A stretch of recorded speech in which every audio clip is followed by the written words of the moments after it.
Muy bien, pues buenas tardes a todas y todos. Yo soy Daniela Rocha, integrante de la Red de Mujeres por la Educación. Es un gusto darles la bienvenida a esta tercera mesa del foro Retos, Oportunidades rumbo al Programa Sectorial de Educación 2025-2030. Agradecemos profundamente su presencia y participación.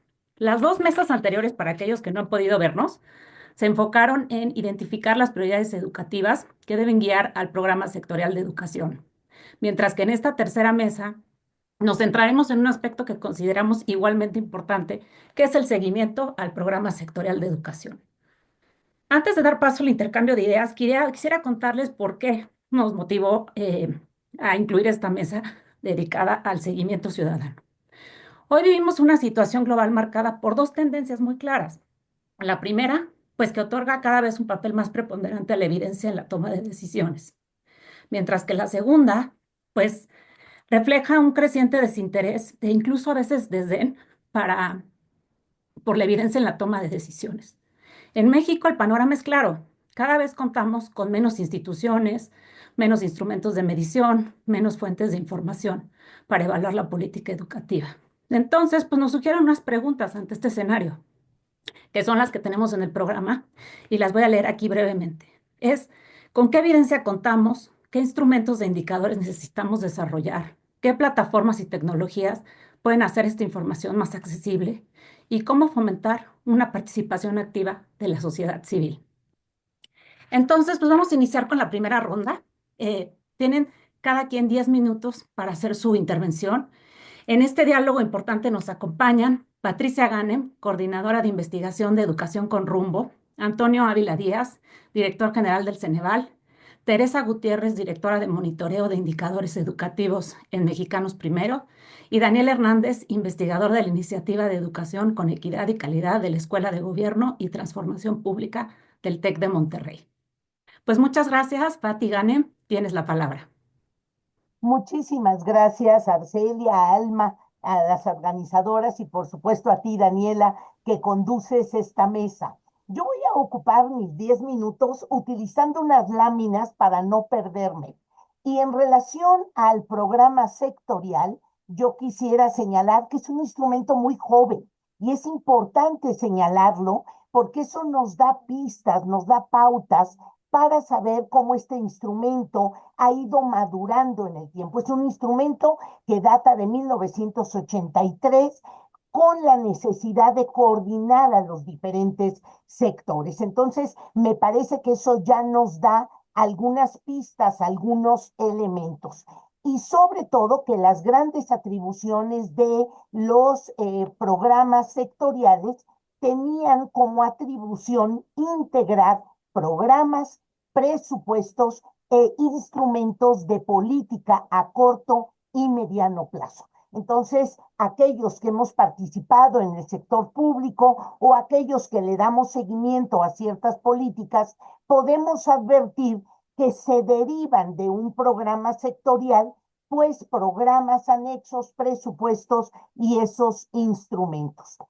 Esto, y yo lo voy a ir poniendo en azul porque es uno de los temas que nos han solicitado, es cómo la sociedad o los diferentes grupos podemos participar. Este instrumento, por tanto, es un documento que sirve para la observación y el seguimiento. Son formas de participación muy importantes.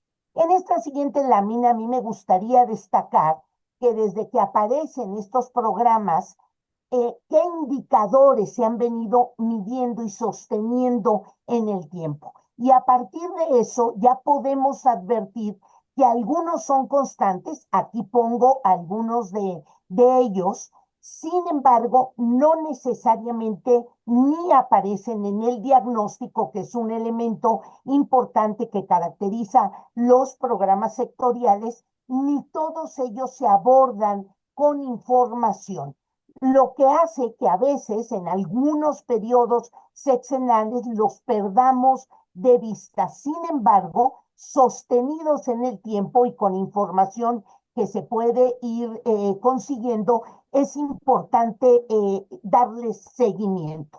Entonces, seguimiento, investigación y participación son elementos importantes para justo la participación de diferentes sectores. Ya en otra mesa hablaban de esta importancia de que el programa sectorial propicie la coordinación y la integración de diferentes actores y sectores.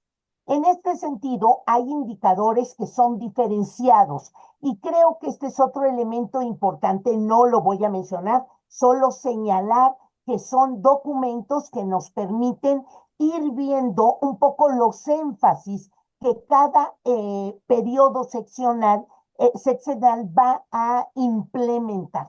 Solo mencionar, por ejemplo, que llama la atención, en 1995 al 2000, este programa sectorial empieza a advertir las poblaciones que en edad de acudir a la escuela no están en la escuela. En el programa sectorial de 2001-2006 sale una problemática, aquí lo tengo señalado en rojo, de la adecuación de las estructuras de la SEP y la coordinación con estructuras equivalentes en otros estados. Entonces, el hacer un análisis horizontal de los programas sectoriales creo que nos da información. Y quiero llamar la atención que en el programa sectorial 2001-2006 aparece muy claramente la necesidad de uno de los temas que nos ocupa en esta mesa, que es la participación. Y habla, aquí está en verde, de perfeccionar las estructuras de participación social a nivel nacional, de fomentar el desarrollo de nuevas maneras de participación social y de desarrollar mecanismos de información y detección de opinión pública. Ya en las mesas anteriores se ha hablado de que a veces sucede, a veces está en la normatividad, a veces aparece en los instrumentos de política pública, pero no necesariamente que llegue a la acción. Por lo que entonces incidir cada uno de los actores y su participación más activa es un elemento que tenemos que considerar. Este elemento me parece importantísimo. Aquí están los indicadores que han sido constantes, pero sobre todo que nos permite en la estadística nacional advertir elementos. Aquí he puesto desde que aparecen los programas sectoriales cómo han avanzado. Y por ejemplo, si advertimos la cobertura, hemos avanzado en cobertura el 10% en 36 años. Esto ya nos da datos, nos avisa de si vamos lento, vamos rápido o qué elementos debemos atender con más urgencia, sobre todo por el impacto que va teniendo en las poblaciones y qué tanto vamos resolviendo algunos elementos que en el diagnóstico ya aparecen, o la eficiencia terminal. ¿No? Aquí tenemos 20% de avance en la suma o en la estadística nacional y que tenemos que ir mucho más rápido, ¿no? En los diagnósticos también son interesantes advertirlos de qué datos parte cada programa sectorial y vemos que hay datos diferenciados, datos a los que no se da seguimiento y aquí me parece que sociedad civil, investigadores, académicos, las universidades tienen que participar de una manera mucho más cercana, más amplia, para poder verdaderamente dar seguimiento a todos estos elementos. Todos los programas sectoriales tienen un diagnóstico, sin embargo, cuando uno los compara, pues hay datos o que no tienen un sostenimiento en el tiempo y a veces eso no permite un seguimiento. Por lo tanto, investigar será una actividad importante de participación que podemos generar. Y todos los programas sectoriales hablan de maneras a partir de las cuales han logrado incorporar los diferentes sectores. Hay algunos programas sectoriales que se han hecho más internos, hay otros que ha habido consultas públicas hay otros foros de consulta, hay otros donde las universidades han tenido una participación mucho más adecuada, hay otros, en el caso del programa sectorial 2007-2012, hubo la presencia de las estructuras de la SEP nacional y estatales, que eso me parece que es importante, cómo han venido dándose la participación. Por lo que observar, investigar, difundir, denunciar, establecer redes de colaboración y seguimiento me parece que son importantes. Y quiero terminar con algunas preocupaciones que una revisión en este sentido en el caso Educación con Rumbo, le han generado gran preocupación. Primero, los sistemas de acceso a la información. A veces la información es lenta, a veces cambia, a veces no hay datos consecutivos o secuenciales, que hace que perdamos la posibilidad de ir dando un seguimiento mucho más adecuado. Luego, la falta de participación de todos los actores o de los diversos actores es otra preocupación. Los cambios constantes a las estructuras de gobierno, que hacen que se pierda esfuerzos, programas, capital humano muy formado. La relación entre los sectores a veces es débil dentro de la misma secretaría que impulsa esas estructuras, y a veces con sectores externos. El seguimiento a los indicadores, los cambios a programas y estrategias, que justo con este diagnóstico y esta puesta en un programa sectorial deberían de irse evaluando.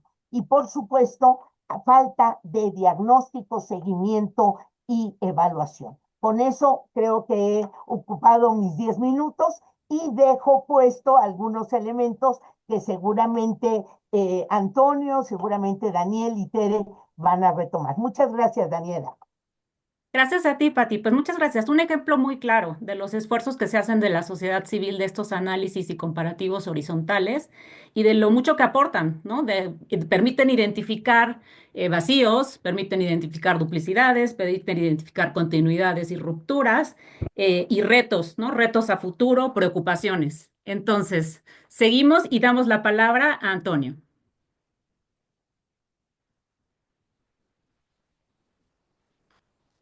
Pero me estoy programando mis 10 minutos. Ya. Bueno, en primer lugar, un agradecimiento a quienes han tenido la preocupación por convocarnos a estos que siempre son muy interesantes diálogos con personas que han sido muy activas y que tienen mucho que opinar sobre la cuestión educativa.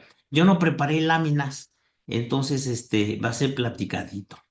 Yo lo primero que les tendría que decir es que, pues para saber cuáles son los indicadores claves de un programa sectorial, tenemos que partir de las definiciones que deben ser claras y precisas del Plan Nacional de Desarrollo, porque del Plan Nacional de Desarrollo es que se derivan los programas sectoriales.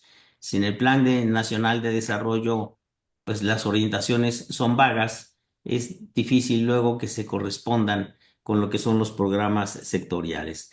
En el Plan Nacional de Desarrollo debe estar la visión de lo que es el propósito nacional en un periodo de un sexenio, en el marco de lo que se contempla como un proyecto de país. Es algo que creo yo indispensable en un primer momento. Tiene que haber armonía entre lo que hay el Plan Nacional de Desarrollo y los programas sectoriales. La segunda obviedad es que para hacer un programa sectorial, pues tenemos que partir de un diagnóstico.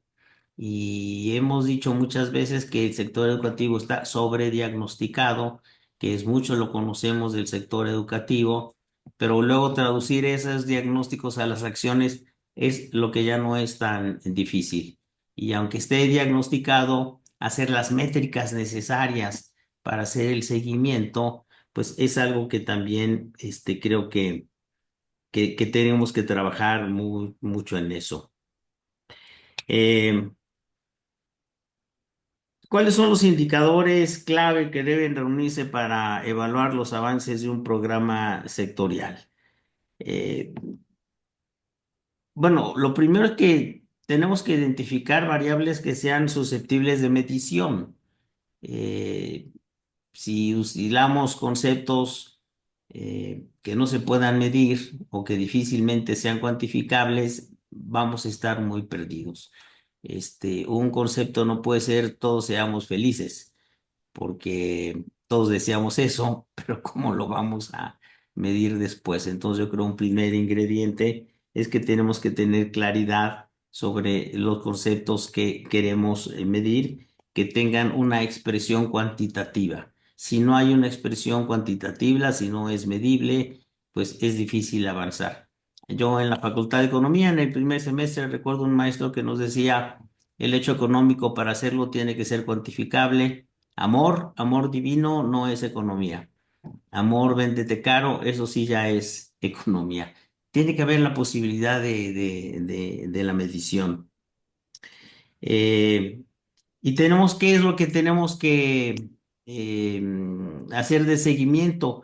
Pues todos los componentes del sistema educativo, absolutamente todos, los alumnos, el cuerpo docente, el personal educativo, las escuelas, los planes de programa, tiene que ser un conjunto integral. Nada puede quedarse fuera porque entonces estaríamos segmentando y teniendo impresiones restringidas sobre las cosas.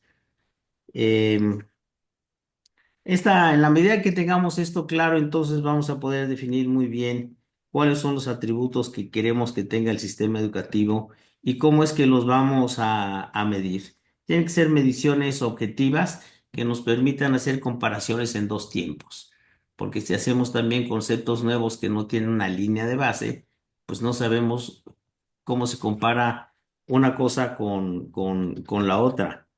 Eh, Hay en la Secretaría de Educación Pública un formato que es el 911, que es un formato muy poderoso, que tiene muchísima información y que no ha sido suficientemente explotado. Todos nos quedamos con las tablas más generales de absorción, reprobación, en fin, pero cada tipo de educación llega a tener tú te recordarás, Dani, pues para el caso de la educación superior son pues como 900 las posibilidades que tienes ahí de registros. En eso lo que existe tenemos que aprovecharlo más. Y el formato 911 viene de 1970. Es un formato que aparentemente es muy antiguo, pero es sumamente útil. Yo quisiera recordarles que cuando se levantó el censo de escuelas, maestros y alumnos, que todo el mundo criticaba la obsolescencia del formato 911, para sorpresa del INEGI, a la hora que pusieron a hacer la medición de las cosas, el formato 911 resultó con una validez del 99.3. Es decir, es un formato que si se levanta con seriedad es muy preciso y nos puede dar información de verdad muy, muy, muy, muy relevante. Y luego para comenzar a formular los planteamientos de lo que queremos que contenga un plan sectorial de educación y cómo medirlo, pues hay que regresar al documento básico fundamental que tenemos los mexicanos, que es la Constitución y lo que dice el artículo tercero que tanto apreciamos. Y en el artículo tercero está perfectamente definido lo que es su propósito con respecto a la educación. Es un derecho de todos los mexicanos y están también contempladas las obligaciones que tienen los sectores que confluyen en este propósito. Eh, Hay que hacer una línea de base, les decía que es parte del diagnóstico, pero hay que tomar en cuenta lo que dice la Constitución porque luego nos los brincamos. Y la Constitución dice cosas de este tipo.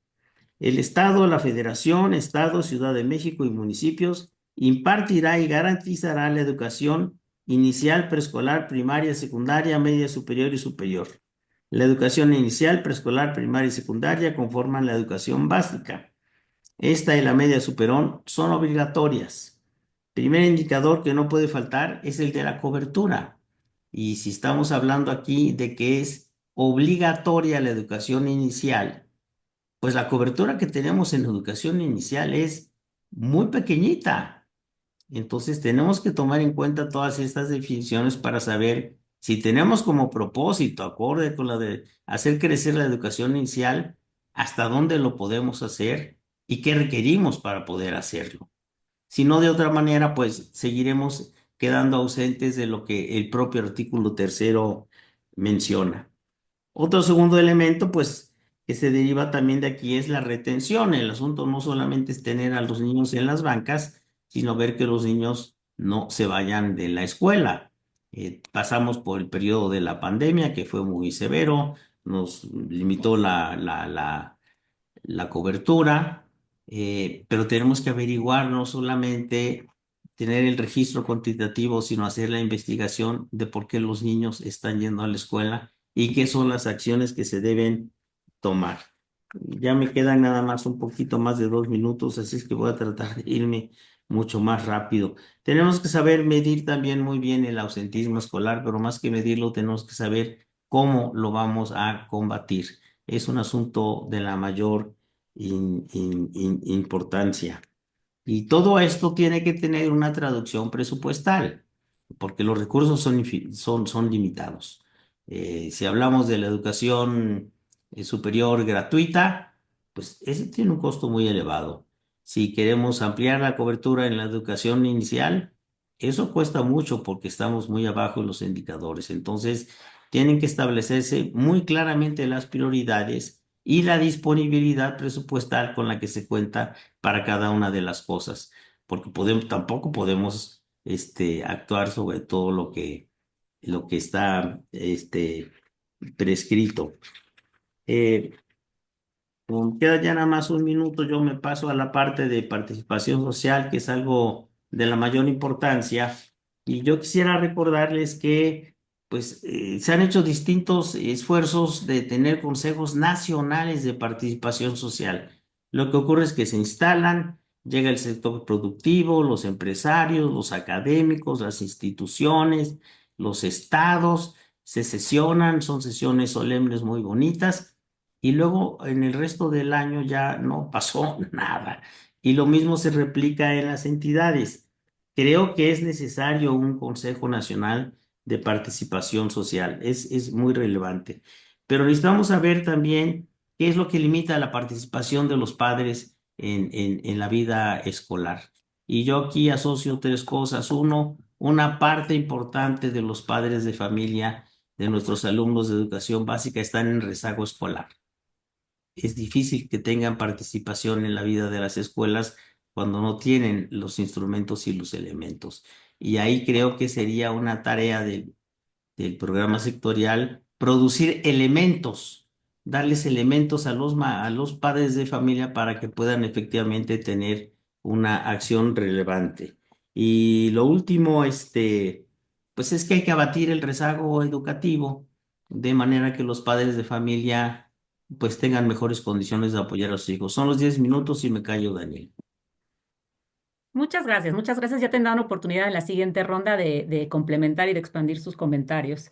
Me quedo con algo muy importante, que es que pues el programa sectorial de educación no se hace en el vacío, ¿no? Se hace dentro de un marco jurídico, dentro de un proyecto de nación y con un presupuesto limitado.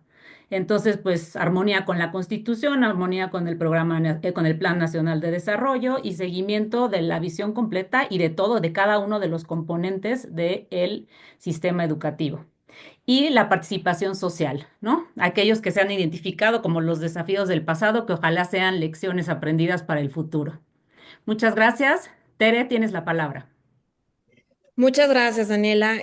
Pues para nosotros, para Mexicanos Primero, es un honor tener participación en este foro. Les agradecemos a las organizadoras, a Arcelia por el espacio y bueno, pues esta ya es la tercera mesa, entonces tratemos de no repetirnos. Ya se ha hablado de dónde se origina, ahorita lo mencionaba Toño, nos decía, pues esto no se da en el vacío, se tiene que alinear el programa sectorial con el plan nacional. Vamos a ver cuáles son las líneas generales que nos está marcando este plan nacional en el tema específico de educación, que seguramente estarán muy alineadas con las prioridades de política educativa y con los 100 compromisos que ya dio a conocer al inicio de su administración la doctora Sheinbaum.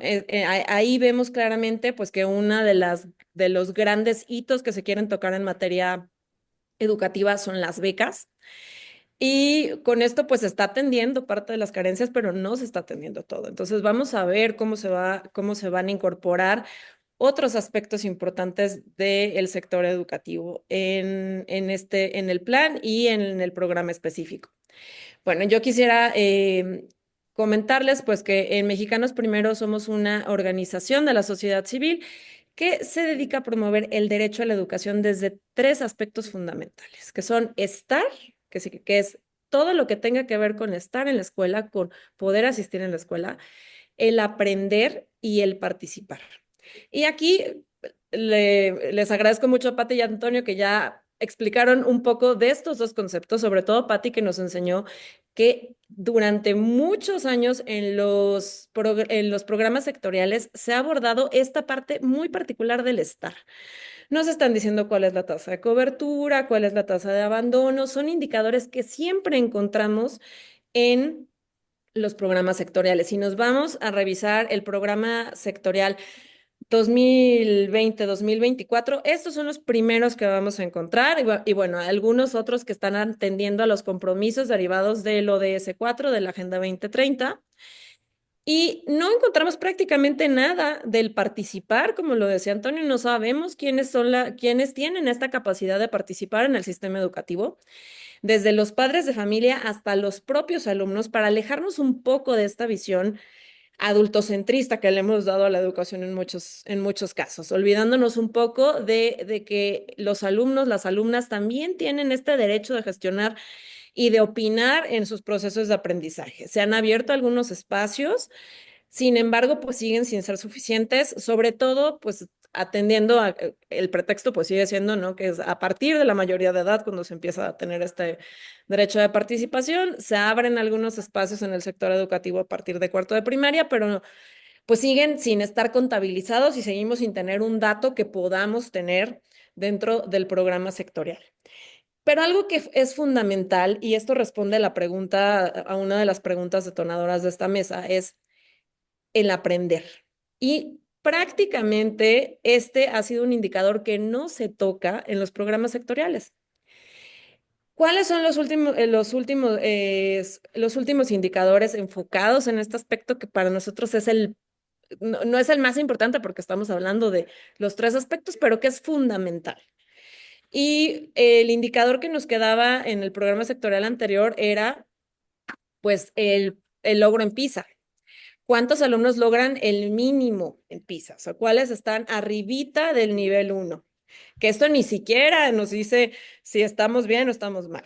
Lo encontramos desglosado para lo que mide PISA, que es lectura, matemáticas y ciencias, y con la periodicidad que PISA no lo permite, que bueno, sabemos que hay un pequeño desfase ocasionado por la pandemia, no solamente para México, sino para todos los países, y que pues en un sexenio solamente se puede reportar un máximo de 2 veces. Y este indicador, bueno, pues es el único que permaneció en la administración pasada y seguramente si se decide continuar con todos los peros y las condiciones que se han puesto sobre la mesa para continuar en PISA, será el único medidor del aprendizaje que realmente podamos tener incluido dentro de los indicadores del programa sectorial. Hemos visto esfuerzos aislados todavía en algunas entidades federativas para medir lo que están aprendiendo sus estudiantes. No tenemos de cualquier manera un instrumento que nos permita hacer un comparativo a nivel nacional. Desde el 2019 no se aplica Planea. Teníamos esta prueba diagnóstica que estaba a cargo de la Mejor Edu, pero que tenía la cuestión de ser muestral, en la que no se estaba aplicando para todos, en la que los estados de siempre decidían no completar su muestra y entonces esta información ya no se publicitaba. Mejor Edu seguramente nos va a quedar a deber la publicación de estos últimos resultados, entonces bueno, pues quedamos en la misma, nos vamos a quedar con PISA seguramente. Y esto nos lleva pues hacer una presión, una observancia pues más cercana a este tipo de cuestiones, que el aprendizaje esté también en el centro de la construcción del programa sectorial. no solamente saber cuántos egresan, cuántos se pueden atender, a cuántos han abandonado el sistema educativo, ya sea por los estímulos de las becas o por cualquier otra política que se genere alrededor. Queremos saber cómo están aprendiendo y qué están aprendiendo. Y que eso nos permita tomar otras decisiones de política pública que van a ir un poco más allá del programa sectorial y que seguramente se relacionarán pues con los ajustes a los planes y programas educativos, ¿no? Y bueno, otra de las preguntas que teníamos como detonador en esta mesa es ¿qué puede hacer la sociedad civil desde esto?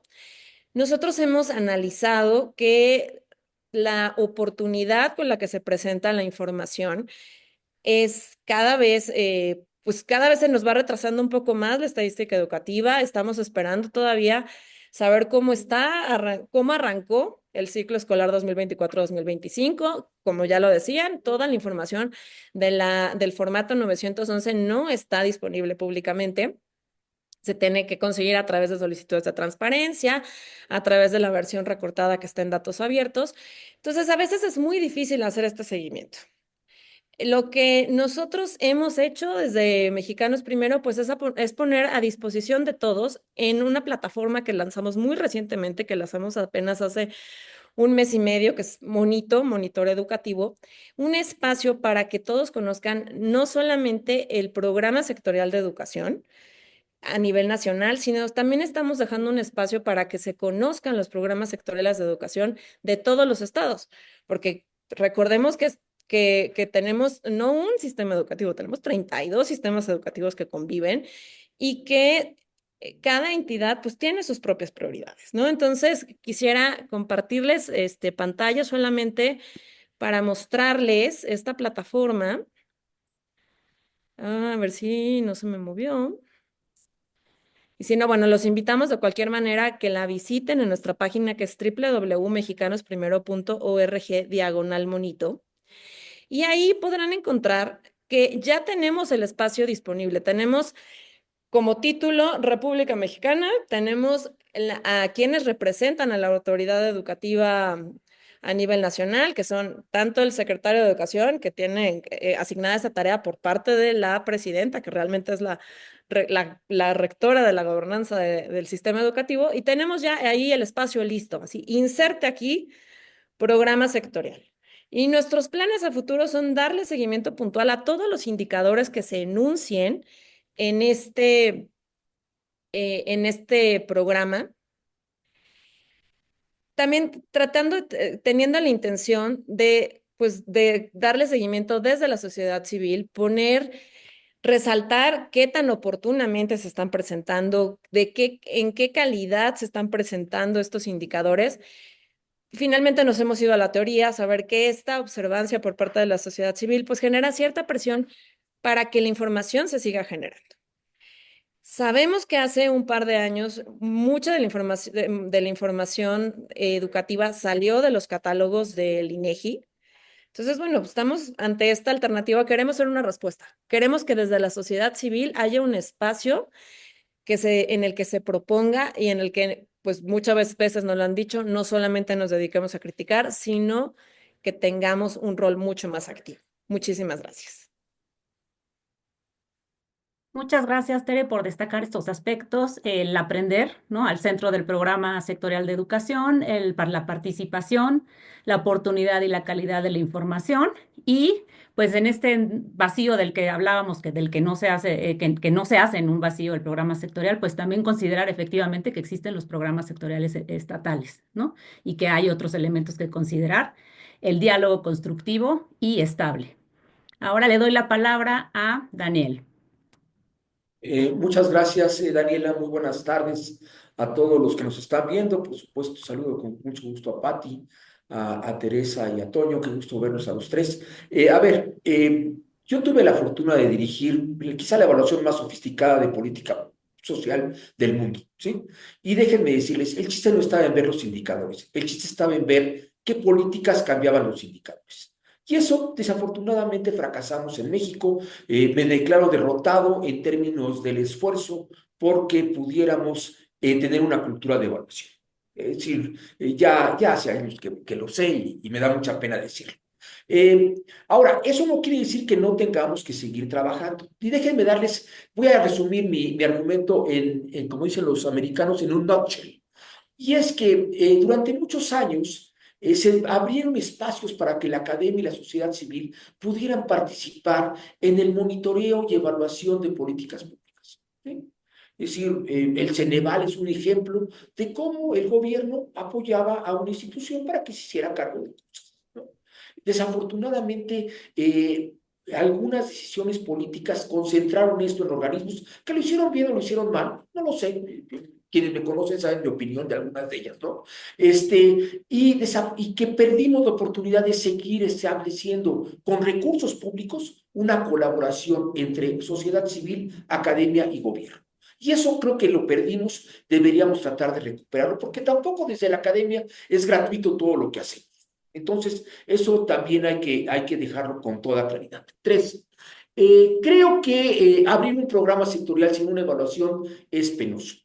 Y quizá desde la academia y desde la sociedad civil ya estamos tarde porque no hemos hecho la chamba que nos correspondía, que es decir, oigan, ustedes dijeron todo esto, ya hace 5 años en este foro, dije, estos indicadores no sirven para nada, ¿sí? Se los digo con todo cariño. Lo PISA, teníamos el rezago estaban agarrando PISA de 2 años previos a la última, imagínense cómo estábamos, ¿no? Entonces, la verdad es que no hicimos el trabajo que teníamos que haber hecho, ¿no? Y por último, yo sí creo que lo que tenemos que exigir en el programa sectorial es que nos diga qué instancia va a ser la responsable o qué instancias van a ser responsables de darle seguimiento a esto. Mejor Edu no sirvió para nada. Si tiramos el dinero ahí de una manera descomunal, y además había un comité de participación ciudadana. Pregúntenle luego a Silvia para qué sirvió el comité de participación ciudadana, ¿no? Bueno, ¿para qué sirvieron los académicos también? Había que preguntarnos estas cosas. Pero entonces lo que queremos es que nos digan qué va a suceder.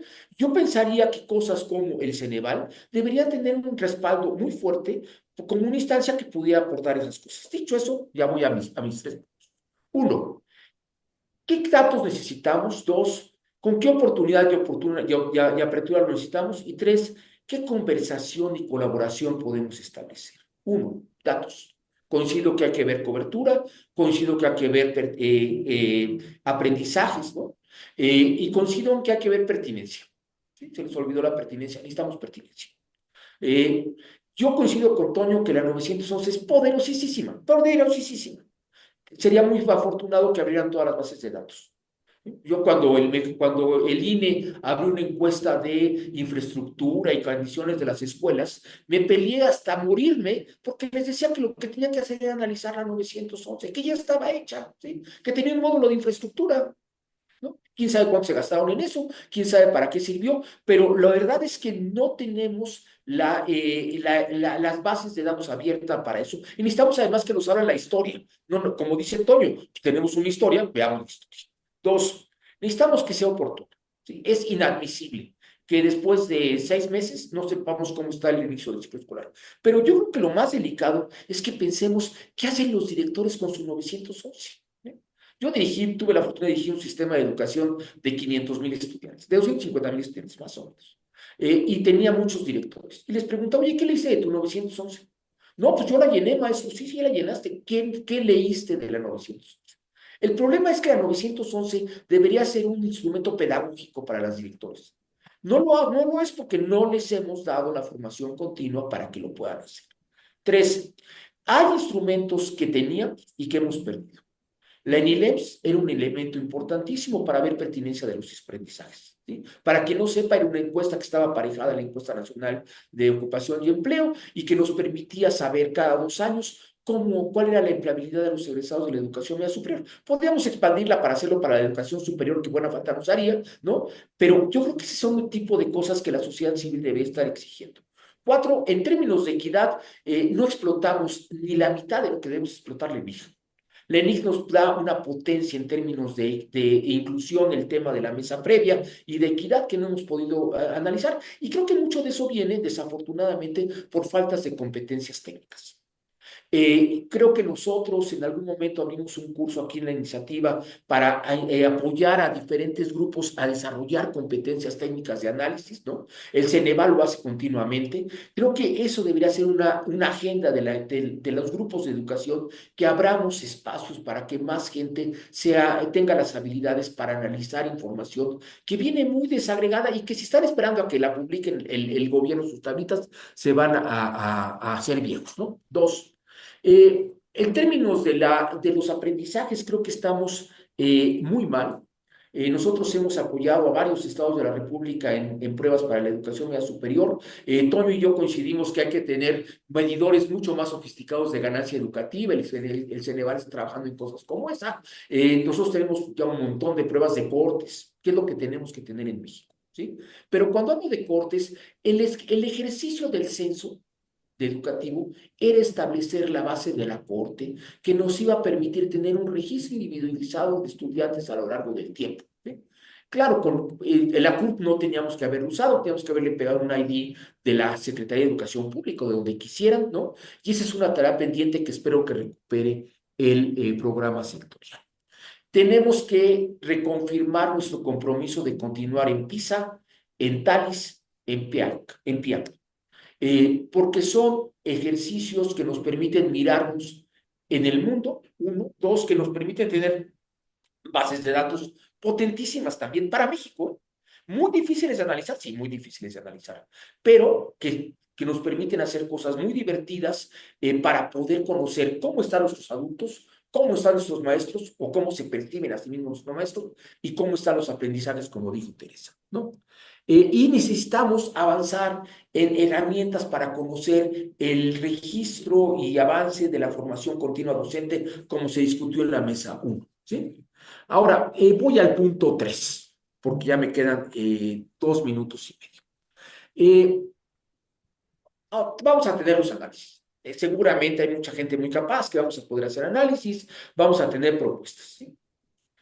Vamos a tener los espacios de diálogo y de colaboración para que esas cosas sirvan o no. Esa es la pregunta de los 64,000 pesos.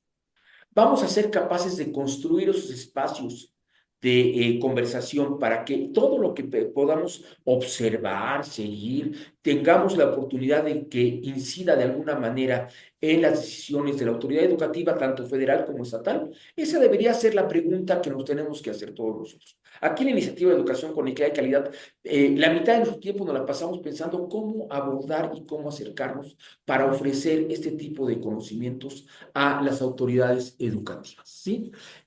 Ahora, el escenario no es muy favorable en cosas que serían elementales, como los órganos de colaboración y coordinación del Sistema Educativo Nacional, el CONACES o el Sistema Nacional de Educación Media Superior, ya dejaron de invitar a las instituciones privadas, ¿eh? Así de fácil, ¿eh? Bueno, en el CONACES todavía creo que hay dos o tres, pero en el de media superior ya se olvidaron de las instituciones privadas. ¿Tienen un espacio la sociedad civil en esos lugares? Si lo tiene son a través de organizaciones de corporativos institucionales como puede ser la NUYES o como puede ser FIMPES en su momento. Y es difícil pensar que tengamos como academia espacios ahí. Yo creo que deberíamos empezar a tratar de abrir esos espacios para poder tener mayor presencia en tales lugares, ¿no? Porque si no, todo lo que hagamos no va a tener la repercusión que tenemos. Yo le hice una pregunta en la mañana a la primera mesa y la voy a repetir aquí. Porque la propuesta de Rafael de Hoyos era, hablen con los estados, hablemos con los estados. Nada más que los estados llegan a las CONAEDOS, ¿no? Y guardan el silencio profundo ante la ocurrencia del día, ¿no?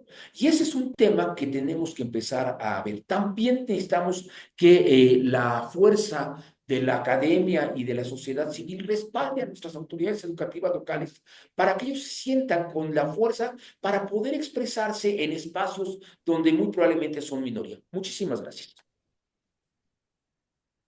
Muchas gracias, Daniel. Pues has tocado también temas muy, muy importantes de por qué también decidimos organizar esta mesa, ¿no? O sea, cómo qué políticas cambian los indicadores, la dificultad, ¿no? De identificar y de tener y de guardar esta visión de conjunto. Eh, ¿Qué evaluación se ha hecho para iniciar con el programa sectorial? Y bueno, es también parte de la razón de ser de este foro, pues es informar el diagnóstico, ¿no? A través de este foro y otros foros similares y esfuerzos que se hacen. Efectivamente son esfuerzos aislados y también, como lo mencionó Teresa, también existen esfuerzos muy importantes de monitoreo, y en los estados, pero también son esfuerzos aislados. Entonces, ¿cómo conectar? ¿Cómo conectar estos esfuerzos? ¿Cómo conectar los diferentes digamos, actores que están interesados en estos temas? Espacios de colaboración. Creo que algo que ha quedado muy claro en esta mesa y desde en la mañana fue el caso, es que uno de los puntos de consenso es que no hemos encontrado maneras de alcanzar consensos. ¿No? Y de consensos que sean constructivos y sean sostenibles en el tiempo.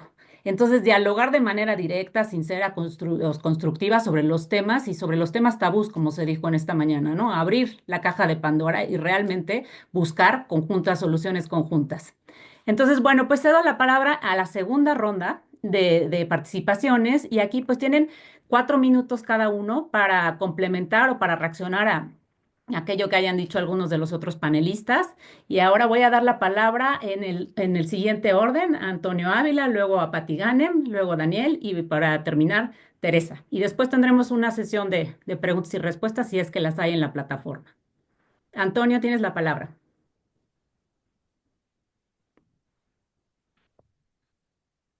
Micrófono.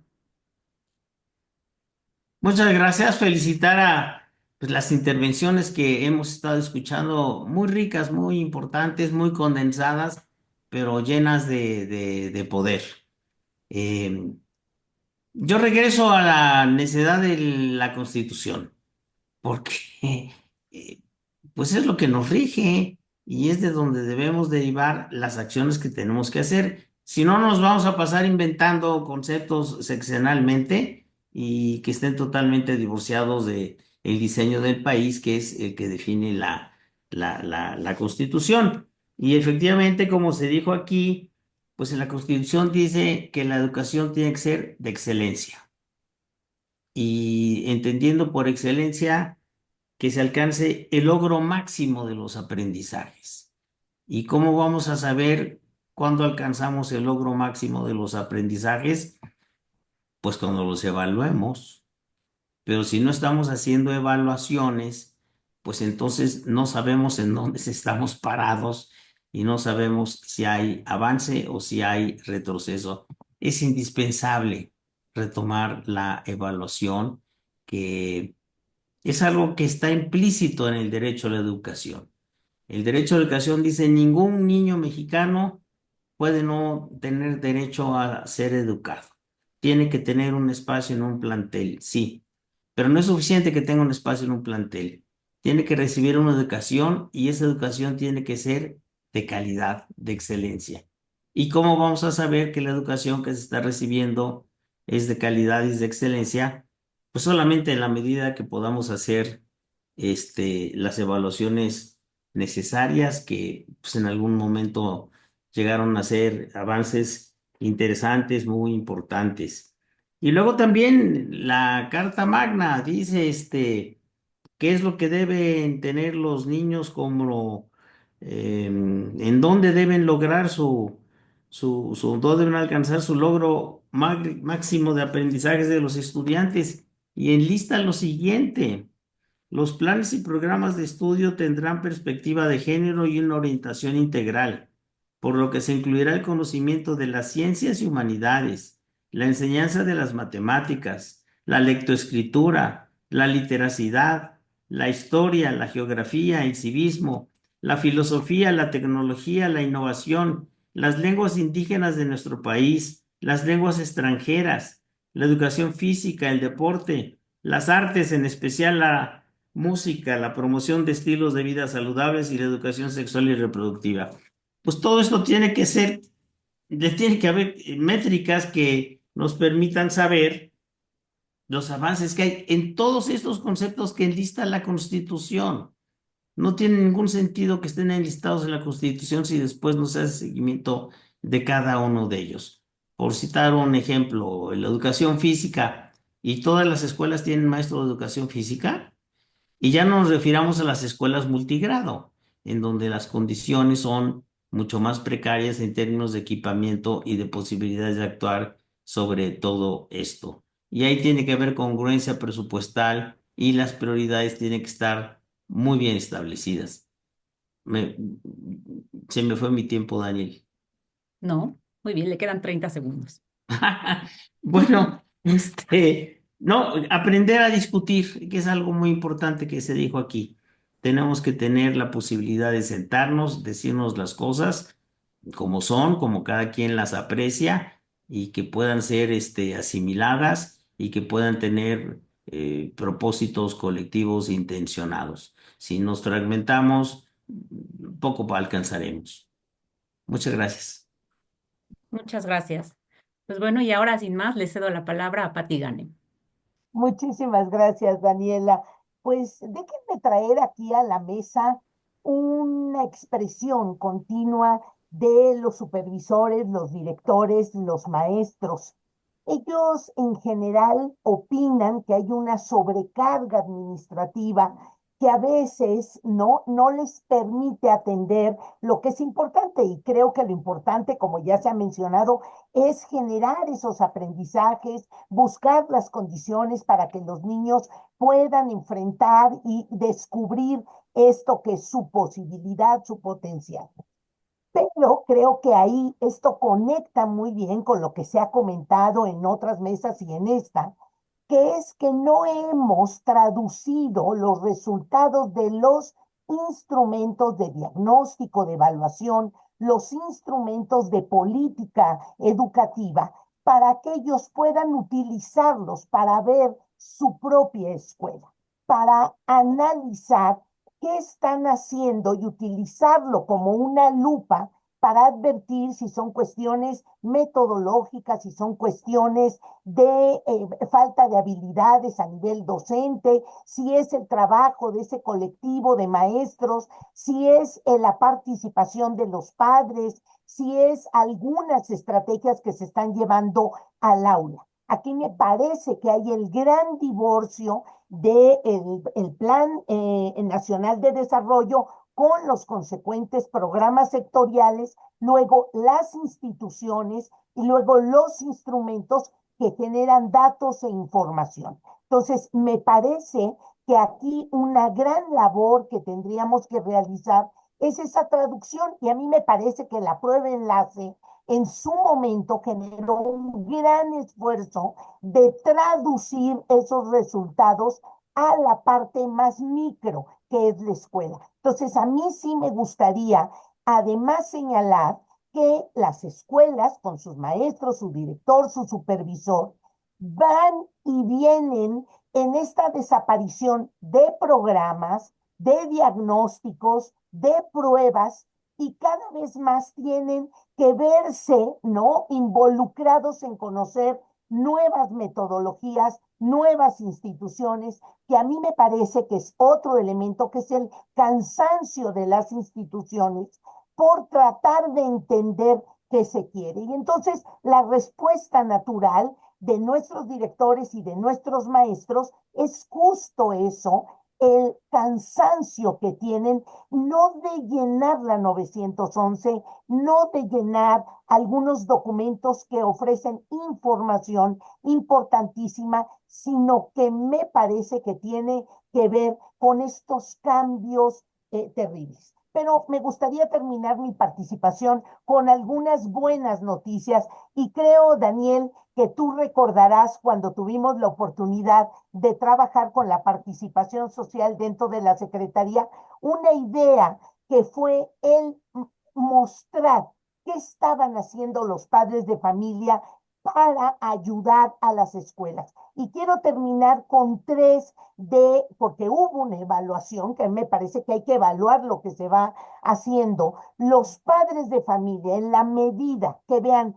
transparencia y rendición de cuentas de lo que se hace, lo que se invierte, cómo se aplican los materiales, ayuda muchísimo a que ellos vayan entendiendo el fenómeno del aprendizaje y de su intervención dentro de la propia escuela.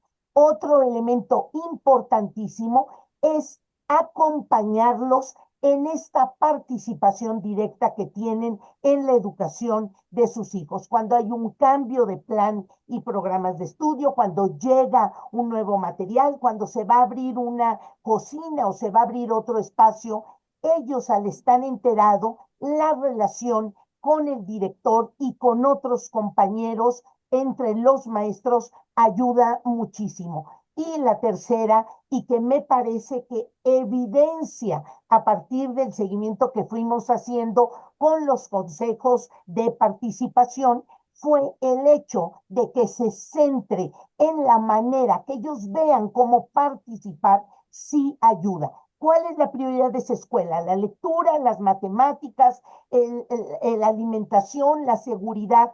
Hay que ayudar a las escuelas a entender los temas que pueden ser prioritarios. Entonces, buenas noticias es que sí tenemos maestros, directores que han entendido cómo estos instrumentos de política educativa ayudan a entender lo que pasa dentro de la escuela.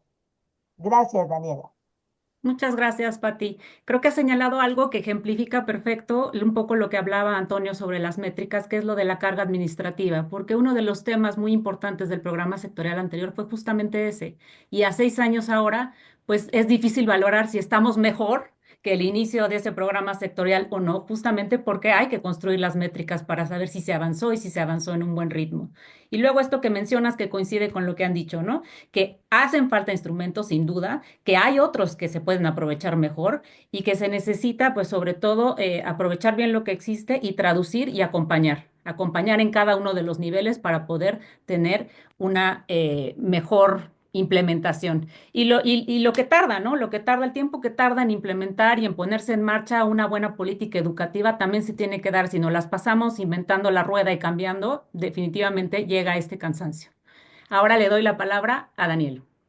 Muchas gracias. De vuelta agradecer que piensen que la iniciativa de educación con equidad y calidad del TEC de Monterrey puede aportar algunas ideas medianamente sensatas y decirles que mucho de lo que estoy planteando está en una plataforma de agenda educativa que se llama aprenderparejo.mx, que pueden entrar a ella me imagino que con facilidad. A ver, tres cosas y voy a usar 4 minutos en eso.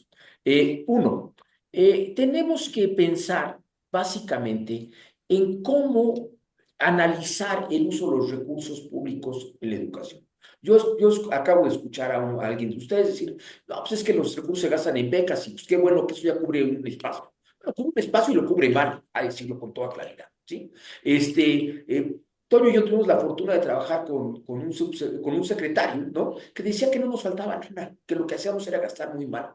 Y lo cual yo coincido claramente con él, ¿no? El dinero educativo es infinito y se gasta pésimo.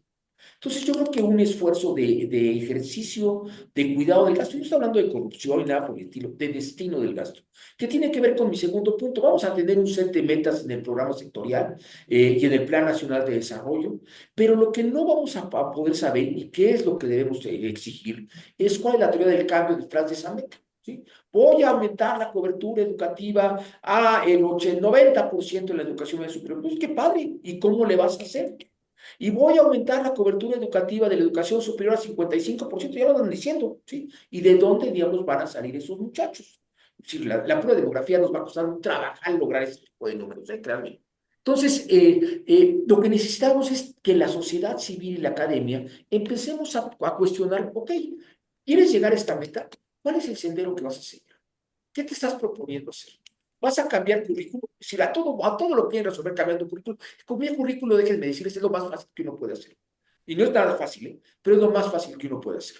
Porque no está en la esencia de la educación. Sí son los materiales que dijimos, pero lo que necesitamos son mejores maestros. Nadie toca ese tema, porque es complicado, ¿no? Entonces, ese sería el segundo tema que quiero tratar. Y el tercero es en la agenda, y hoy en día está muy en los medios de manera prominente. Las escuelas son el segundo espacio donde las niñas, niños, adolescentes y jóvenes pasan más tiempo de sus vidas. Y lo que no sabemos, o sabemos por anécdotas, es que la seguridad, el espacio de convivencia, la armonía de esos espacios es delicado.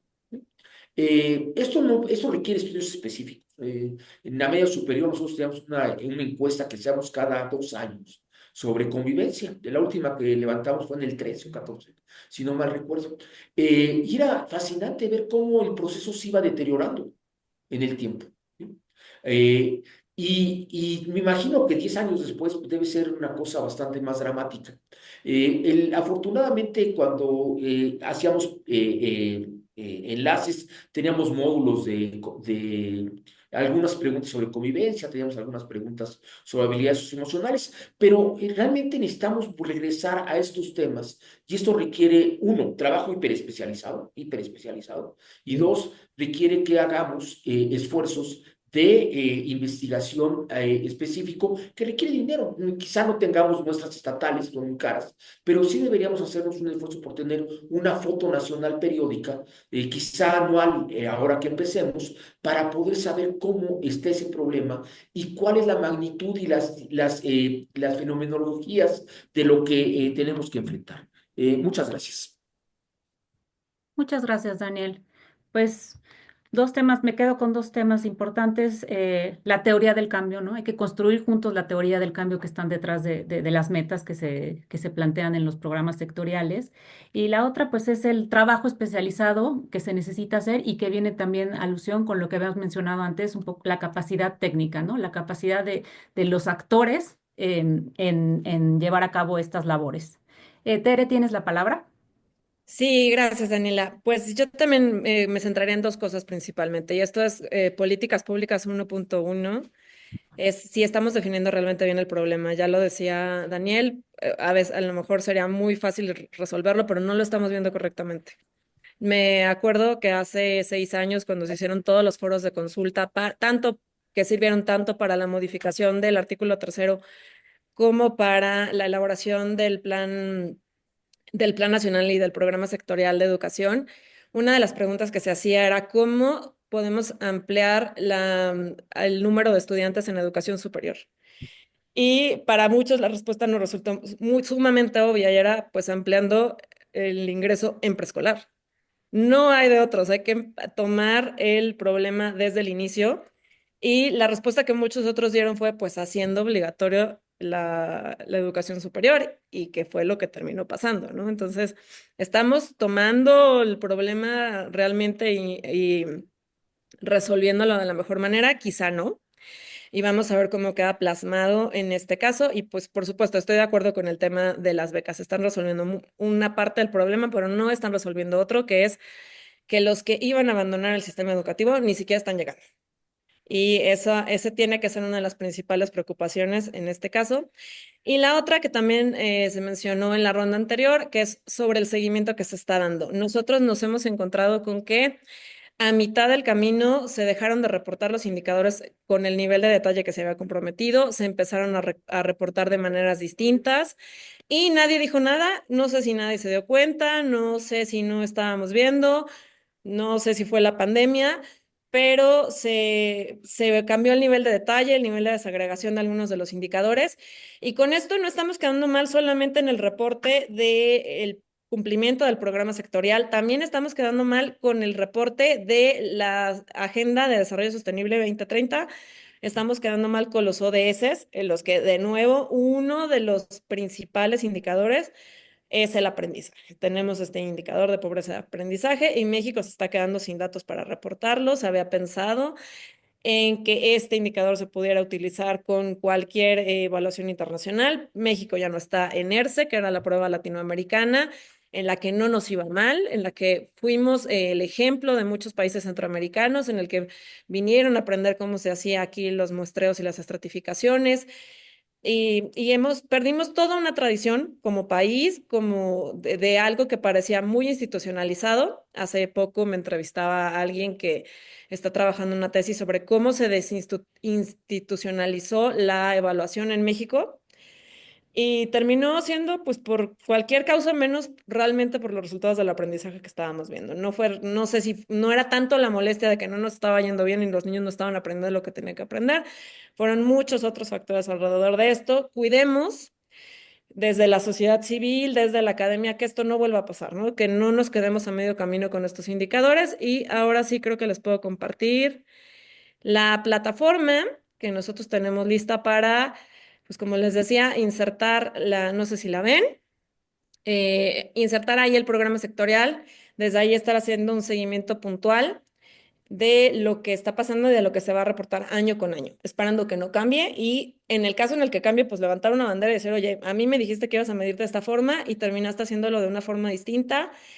y eso pues ya no te va a llevar al objetivo que tú querías. Revisaba yo cómo se calificaba la pertinencia de los programas, de los programas estatales, perdón, de los planes estatales de desarrollo por parte del Coneval, otra institución que también va a desaparecer. Y pues solamente se limitaban a decir si el indicador medía o no lo que decía que iba a medir. Empecemos por eso. Veamos si realmente lo que se establece como indicadores nos está dando cuenta de lo que queremos medir en nuestro programa sectorial. Y por ahí lo dejo, Dani. Muchas gracias. Muchas gracias. Em, bueno, y ahora pasamos a la sesión de preguntas y respuestas. Aquí tengo una pregunta bueno, dos preguntas. Una que nos manda nuestra organizadora Arce. em, eh, y la voy a leer. Ni antes ni ahora hemos tenido elementos para valorar de manera integral y sistemática el derecho a una educación de calidad. En el INE intentamos hacer una recopilación más comprensiva, pero se le acabó el 20 a la institución. Mejor Edu hizo otras cosas más ligadas con estudios para mejorar los procesos pedagógicos en las escuelas, que era su mandato. Coincido en que necesitamos una o varias instancias desde el gobierno que se comprometan a monitorear los avances en las metas que se propongan, pero sigo creyendo que podemos hacer de manera conjunta un seguimiento colaborativo, como mencionaba Daniel. Yo le llamaría un semáforo de seguimiento del programa sectorial de educación, pero en los cómo podemos ponernos de acuerdo, cómo empezarlo, quiénes deberían de participar, cómo podemos hacerlo pronto para ir con los tiempos del sexenio. Entonces les dejo esa pregunta y pues les un par de minutos a cada uno y si quieren retomar alguna de las otras cuestiones que se han tratado en la mesa. Gracias Arce por la propuesta. Mira, yo pensaría, básicamente hay que empezar por el principio. Aquí tienes un grupo de gente que esté interesada, convócanos a discutirlo y después puedes ampliar la convocatoria para sumar a más gente. Pero si tú esperas a tener un consenso general, pongámonos de acuerdo los que estamos en una mesa y avancemos a partir de ahí, ¿sí? Y yo creo que esa sería la primera sugerencia que yo haría a tu posicionamiento. Y segundo, nada más respecto a una cosa que dijo Tere. Afortunadamente, Tere, tenemos al Ceneval y todo ese conocimiento técnico que ha sido, antes del INE estaba el Ceneval y después del INE, ahí está el Ceneval, entonces tampoco pensemos que hemos perdido todo, hay todavía un cuerpo técnico de excelencia que ahí sigue resguardado, ojalá, no por decirlo, le haya dado el beso del diablo. Muy bien, muchas gracias. Antonio, quizás retomando que acaban de mencionar al Ceneval, el micrófono. Gracias Arcelia por la pregunta y efectivamente tiene la razón Dani. Si nos proponemos la construcción de grandes aparatos, es muy difícil avanzar. Aquí estamos personas que tenemos intereses comunes y que tenemos la preocupación por la evaluación. El Ceneval tiene mandato para hacer evaluación en educación superior y media superior, no en la básica, pero no tenemos ninguna restricción para sentarnos a pensar, pues eso no nos lo puede limitar nadie.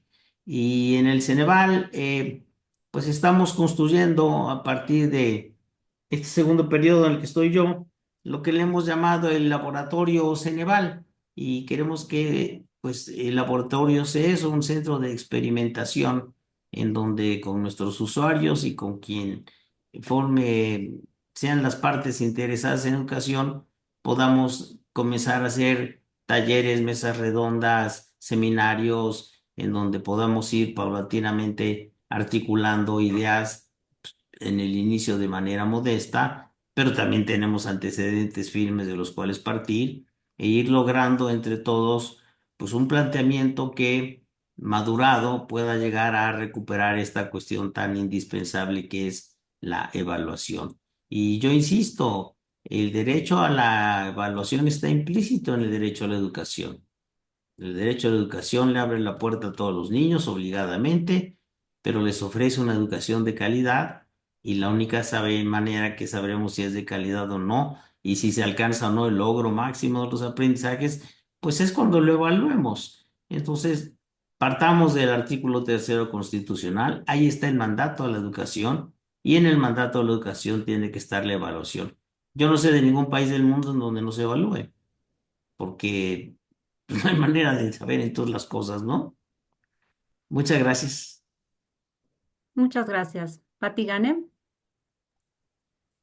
Pues yo creo que hay algunas posibilidades de cómo, a lo mejor muy modestas, esto que decía Daniel, gente que estamos interesados en este monitoreo, en este seguimiento, bueno, pues me parece que tendremos que seguir dialogando. A mí me parece que hay sectores que pueden participar, que están haciendo muestreos o pequeñas investigaciones que hay que visibilizar más, difundirlas y que muestran, ¿no?, el comportamiento a la mejor estatal o municipal de algún tema relacionado con escuelas multigrado o alguna cuestión relacionada con metodologías específicas o fomento a la lectura. Me parece que en México hay esta enorme variedad de muestreos y que se tiene que considerar.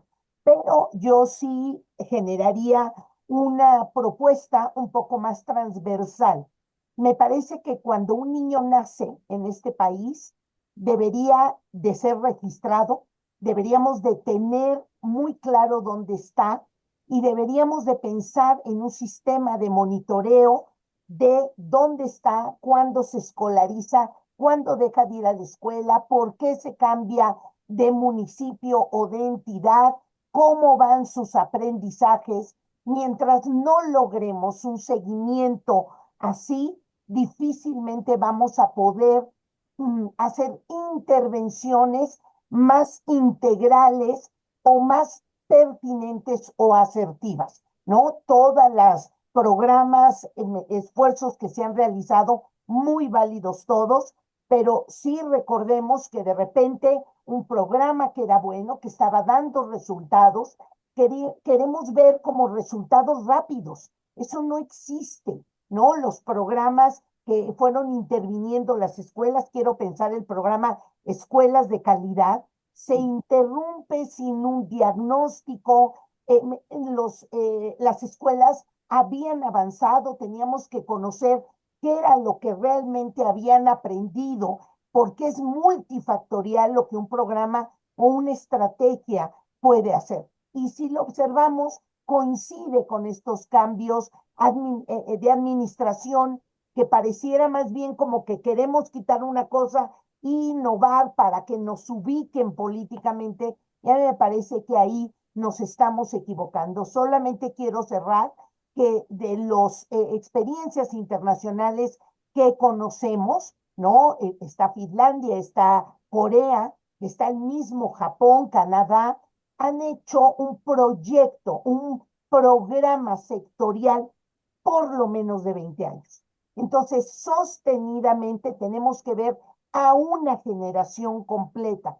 Si yo analizo una generación hasta el egreso a media superior o superior, de acuerdo a cuál haya sido la decisión de cada uno de estas integrantes de la generación, han pasado por varios planes y programas de estudio, por varios programas diferentes, por varias maneras de formación de sus maestros, y eso sí impacta el ámbito micro. Entonces yo insisto en que sí se requiere información transversal, seguimiento, ¿no?, a cada uno de los mexicanos y que el componente educativo pueda ser un elemento de seguimiento, y también la cuestión de evaluar y valorar lo que se va haciendo para que si se tiene que cambiar, es más bien para modificarlo y enriquecerlo y no para terminar con grandes esfuerzos que se han venido haciendo desde el México independiente.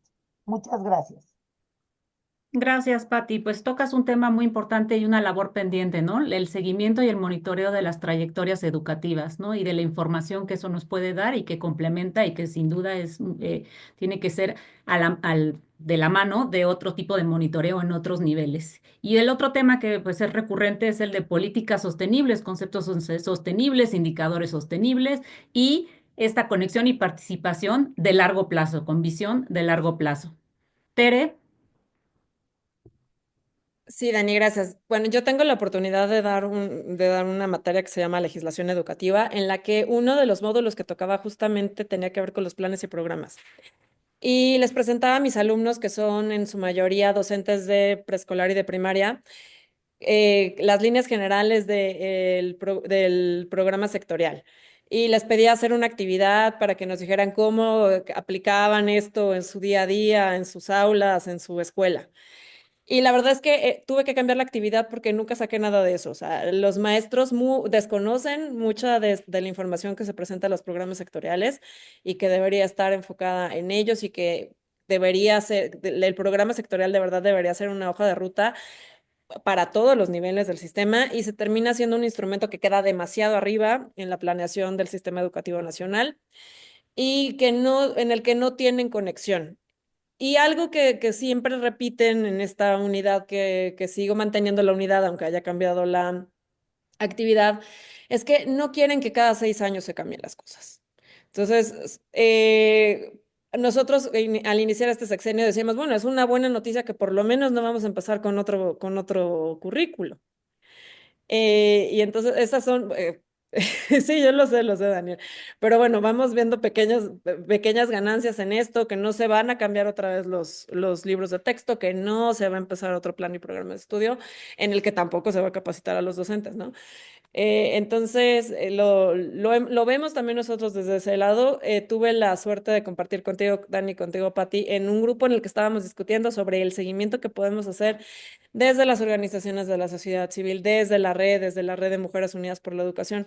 ¿Cómo podemos seguir? Sé que también en Educación por Rumbo tienen una iniciativa que está tratando de seguir y contrastar estos indicadores y bueno, esperamos que sigan surgiendo iniciativas como la de ellos, como la nuestra, como Aprender Parejo, que pone el foco en este tipo de cosas. Gracias.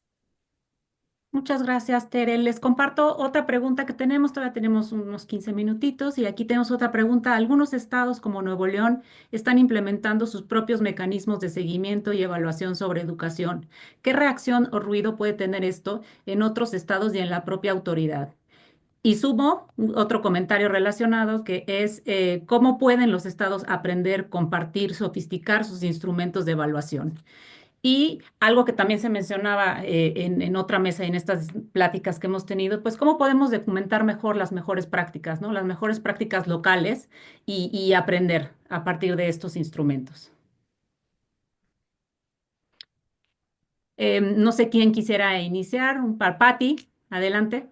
Si me lo permiten, pues mira, yo aplaudo de veras a varios de los estados que han hecho, ¿no? O han retomado instrumentos, han pedido apoyo, incluso al propio Ceneval para ir generando ahí este seguimiento. No quieren perder un poco esta evidencia de cómo sus alumnos van aprendiendo, cómo están las condiciones de sus escuelas. Así es que a mí me parece que esto hay que aplaudirlo. A mí me parece que sí debería de generarse alguna disposición para que estos instrumentos sean permanentes o estos órganos o centros o instituciones que surgen o iniciativas en los estados sean permanentes y me parece que sí necesitan difundirlo más. Hay que, en el caso de CONAEDU, esa reunión de secretarios, yo recuerdo que en algunos momentos había una participación estatal y ahí los estados daban a conocer alguna iniciativa que estaban implementando y todos los demás estados volteaban, se ayudaban, se preguntaban sobre ese instrumento, esa herramienta, ese material que estaban implementando. Entonces a mí me parece que eso muestra que ayuda mucho a que los estados se volteen a ver se aprendan entre ellos, me parece que es importante. Y en el caso de las buenas prácticas, Mujeres Unidas por la Educación y muchas otras organizaciones, estamos haciendo evidente lo que pasa dentro de las escuelas. Es un esfuerzo menor, es un esfuerzo pequeño, pero que da buenas noticias. Es decir, los maestros están trabajando, hacen cosas y lo tenemos visibilizado. El Faro es uno de los organismos, de las instituciones que está participando, y a mí me parece que es empezar al revés. Es decir, ya Daniel lo decía, no esperemos a que vengan ni grandes presupuestos ni grandes esfuerzos, sino que vayamos ahora a ese terreno tan importante como es la escuela, los maestros, sus directores, sus papás, y mostremos lo que se está haciendo bien. Nosotros invitamos a los maestros en el mes de octubre. Ellos transitan durante 6 meses la sistematización de una buena práctica, aprenden a ver lo que están haciendo bien y logra un impacto real en sus estudiantes. Y en el mes de mayo, en este marco del mes del maestro y la maestra, los dan a conocer. Y es muy importante cómo es logrado 3 cosas. Uno, que los maestros se abren entre ellos, se vean entre ellos, se inviten entre ellos. Hemos logrado que lo que queda grabado se pase en los consejos técnicos escolares. Eso es muy importante porque es el trabajo entre pares, y entre pares tienen lenguajes comunes que permiten entenderse. Y tercero, que ese maestro queda puesto en su escuela y es un elemento de cambio. Hemos visto algunos de ellos que ya participan con otras 2 o 3 escuelas. Las buenas prácticas es un mecanismo de visibilizar que en México pasan cosas muy importantes. Gracias. Muchas gracias, Pati. Tere, te voy a dar la palabra, 2 minutitos cada uno. También tenemos preguntas de YouTube. Sumo otra de otra colega de Mupored, Lourdes Saavedra. Hay que aceptar que no vamos a evaluar de nuevo pronto, pero insistir en la formación, en que la formación docente es una exigencia. ¿Cómo impulsar nuevos acuerdos y desde dónde, sabiendo dónde nos encontramos? Tere, te dejo la palabra. Sí, Dani, muchas gracias. Pues, a lo mejor la declaración de Lourdes es como medio trágica. Yo sí, cuando tengo oportunidad de hablar con los estados, cuando desde Mexicanos Primero nos reunimos con los gobernadores, con los secretarios de educación de las entidades, sí les decimos cópienle a Nuevo León, cópienle a Tamaulipas, que Tamaulipas ya le copió a Nuevo León, lo sabemos. No se necesita el aparato enorme, pero sí, creo que hace rato Daniel lo mencionó, sí se necesita saber qué hacer con esa información, saber cómo orientarla, saber qué dirigirlo, saber que desde que les haga sentido hasta a los docentes, que les haga sentido a los directores, para qué tener una evaluación. O sea, creo que en ese tramo nos hemos perdido en definir los usos, en la importancia de contar con evaluaciones y que se usen.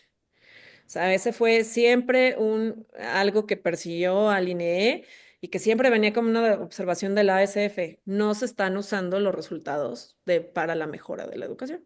Y pues eso fue, como ya lo decíamos, pues lo que también se llevó a Mejor Edu, no usar los resultados para mejorar. Muchas Gracias. gracias, Tere. Daniel.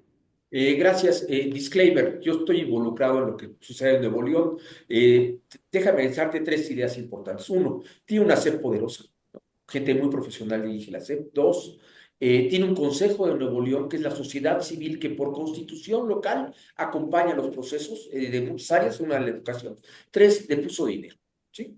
Ahora, afortunadamente hay otros estados que están haciendo cosas similares y como dice Tere, están interesados en utilizar los resultados para talleres. Yo tengo talleres con maestros de muchos subsistemas de educación media superior. Es una prueba de educación media superior la que hacemos, pero también Nuevo León tiene pruebas de básica, así como Guanajuato tiene pruebas de básica y las usan para otras cosas. Tenemos que... lo que sí nos falta en avanzar es en el ejercicio grande de lo que dice Patti. Yo las llamo memorias técnicas, ¿sí? México es un país pésimo para documentar lo que hace. pésimo. Y peor para utilizar esa documentación. Y muy difícilmente un funcionario público deja una memoria técnica. Fuera de su entrega-recepción, que son procesos básicamente administrativos, es muy difícil que deje una memoria técnica de yo hice esto porque pensaba esto. Encontré esta forma de hacerlo, me equivoqué aquí y corregí acá. Es muy difícil que lo haga de motu propio. De hecho, yo estoy tratando de impulsar a algunos gobiernos que están en su cuarto año que dediquen algo de recursos a hacer memorias técnicas con grupos externos que les ayuden a pensar las lecciones aprendidas, pero también con un espíritu crítico de dónde pudieron haber mejorado. Eso creo que sería muy importante para el país, sobre todo a nivel, como han señalado, Tamaulipas, Jalisco, Querétaro, Guanajuato, por supuesto Aguascalientes, y Nuevo León, que es quizá una de las secretarías más poderosas. Gracias. Muchas gracias.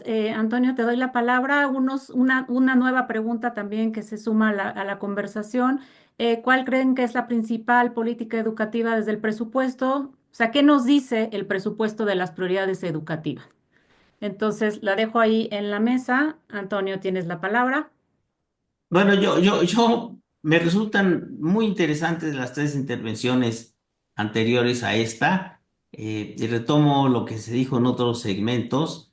Se han hecho cosas muy importantes y luego cada 6 años las tiramos a la basura, y comenzamos a inventar de nuevo y se pierden experiencias muy importantes. Recuerden que uno de los propósitos del Acuerdo Nacional de Modernización de la Educación Básica de 1992, cuando se descentralizan los servicios educativos, pues uno de los propósitos era permitir que las entidades pudieran desarrollar sus capacidades operativas, que pudieran generar iniciativas, técnico-pedagógicas, en fin, que dieran el espacio al crecimiento en su entidad, en sus condiciones y sus contextos particulares, pues porque es distinto Yucatán que Sonora, en fin. Y desafortunadamente esto pues no ocurrió, y lo que sí tenemos es una división muy clara entre los estados del norte, en donde se han hecho innovaciones interesantes, importantes, y los estados del sur, en donde pues esto escasamente ha ocurrido y en donde prevalece pues prácticas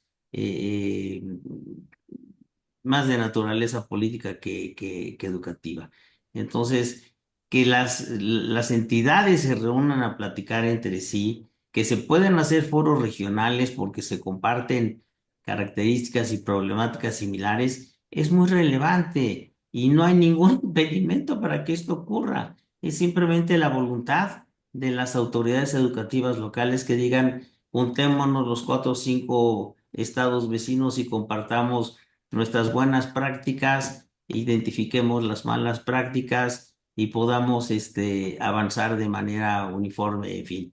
Hay muchas entidades que han hecho cosas muy interesantes, pero luego no tienen continuidad, porque como dice Daniel, no queda el registro, no queda la memoria, y luego hay ese ánimo de, pues, quien llega a una silla a tratar de inventar de nuevo todo y a tirar lo anterior.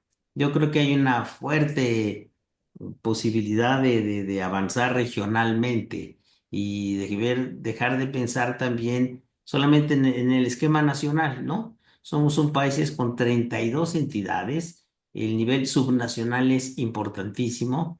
Yo sé que todos ustedes han estado trabajando a nivel subnacional, pero eso es lo que tenemos que enfatizar. Hablar de México en su conjunto, pues es tan diverso, es tan complejo, que es decir poco. Tenemos que comenzar a hablar a nivel subnacional y ahí vamos a identificar muy buenas prácticas que pueden extenderse a otras partes. Habría que fomentar foros regionales, habría que incentivar que las instituciones se compartan sus buenas prácticas en condiciones similares en las que se desempeñan. Muchas gracias, Daniela. Gracias. Una última pregunta y a ver quién se anima a responder. ¿Cuál creen que es el margen presupuestal para cumplir el programa sectorial de educación versus las becas actuales en educación? Dani, Va, si me pues, das la palabra, gracias. Pues ahí, esta se enlaza directamente con la pregunta anterior y era cuáles son las prioridades que se pueden ver en materia presupuestal. Y yo creo que aquí sí vemos una clara consistencia de los dos gobiernos de la 4T. El dinero está en lo que ellos se comprometieron, está en becas y está en el otro programa estrella, que la escuela es nuestra, que tiene esta característica de que se entrega como subsidio, pero tiene la cuestión de ser repartido democráticamente o aparentemente, porque sabemos que no siempre es así. Y pues el margen que se va a tener para muchas otras acciones va a ser muy poco. O sea, realmente, así con total consistencia con lo que se comprometió, el dinero está en estas dos cosas principalmente, según los análisis que nosotros hemos hecho y que creo que todos lo hemos observado y coincidimos en ello. Muy bien, muchas gracias. ¿Alguien más? gracias a todos ustedes. Yo disfruté enormemente esta sesión. Creo que tenemos que hacer más cosas de este tipo. Yo les decía, las entidades tienen que platicar entre ellos, pero pues también nosotros, hombre. Claro. Tenemos que reunirnos, compartir nuestras preocupaciones, nuestras intenciones y se irá formando una masa crítica que podrá ir haciendo con el tiempo propuestas viables, importantes, interesantes. Muchas Muchas, gracias. Pues al contrario, muchas gracias a agradecer, todos. Daniela. Muchas gracias a Agradecer. todos. Dos puntos me quedo con, es urgente iniciar la discusión. No es el momento perfecto, a lo mejor no hay que empezar a intercambiar, hay que seguir con este tipo y otro tipo de foros para seguir y después abrir la convocatoria e incluir, como decía Pati, a docentes, a los estados, a las regiones, a los niños que mencionó Tere, ¿no? Y a otros actores. Y bueno, la segunda, la necesidad de mirar las políticas educativas, las teorías de cambio, los presupuestos, más allá de indicadores específicos. Muchas gracias a todos por acompañarnos y les invito ahora a la siguiente mesa que tendrá lugar a las 4 de la tarde, de 4 a 5 y media, y el tema es innovación e investigación para un sistema educativo sostenible. Ojalá nos puedan acompañar. Saludos Muchas a gracias todos. a todos Hasta ustedes. luego. Gracias. Un Un abrazo. abrazo. Hasta luego, Gracias. gracias.